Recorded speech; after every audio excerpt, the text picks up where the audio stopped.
are a few other things that you can do in order to make sure you are engaging people in your experience, in your activity, in your presentation, that help amplify the whole story concept and really draw people in and engage them so that they're fully connecting to everything that you're doing or saying.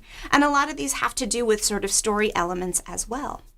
For example, if you give your audience, whether that's one person or whether that's 100 people, someone to care about, a character to care about, they're much more likely to engage with the material and much more likely to engage with the story arc. Now, this character doesn't always have to be something big or complicated or fantastical. Sometimes the character can just be a scientist who's trying to figure something out. But by giving them that person to connect with and that person's challenge, or that cat who needs to figure out how to jump up on the counter to eat the milk out of the dish, I don't know, whatever you want to use.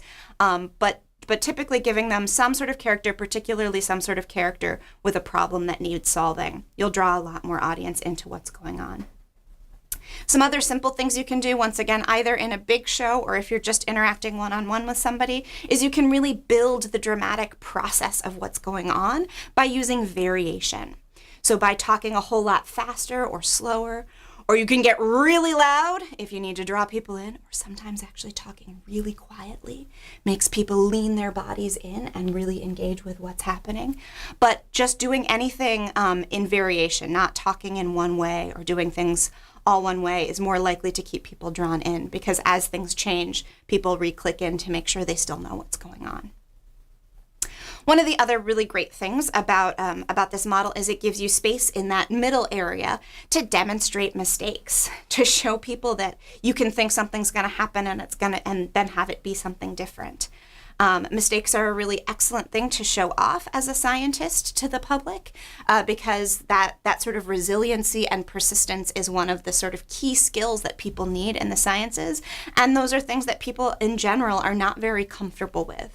We're really used to thinking of mistakes. We're really used to thinking of errors as bad things, and showing people that those mistakes are actually incredible learning experiences and a good thing to do and a good thing to be comfortable with is a really great lesson to teach. Mistakes are also funny, or have the potential to be very funny, so that they can draw people in with a little bit of humor, especially if you're willing to be relaxed and laugh and have a good time talking about your mistakes or showing off your mistakes. So, as I've already said, a couple of other things beyond the evaluation data, beyond showing that people seem to learn more. This method is just useful because your audiences are going to enjoy it. They're going to plug in. The people you're talking to are going to want to know what's going on. It's going to feel important to them. And once again, as I was just saying, it's a really great demonstration of scientific practice. We start off by asking questions. We try things. Sometimes those things don't work the way we think they will, so we learn from them and we try new things. This is a great model of exactly what the scientific process actually looks like. I think sometimes people think of scientists as these magical people who have an idea and immediately prove it's correct and then walk off into the sunset. And this is a great way of showing that that's not actually the way things really work.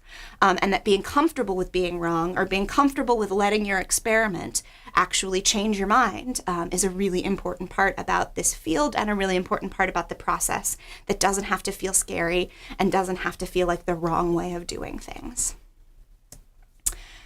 And this is something that's been demonstrated, as I said, technically with some quantitative data here and there. We've also had just really positive feedback from adults and teachers who have watched their young people engage with activities and with shows around this process, and they've let us know that they feel like this system was really great for drawing people in, that it was really great for making people think, and really great for demonstrating sort of the steps in learning science. So I highly recommend considering figuring out ways to morph your demonstrations into a bit more of a story. Thanks so much for your time today. I appreciate you taking a look at this topic.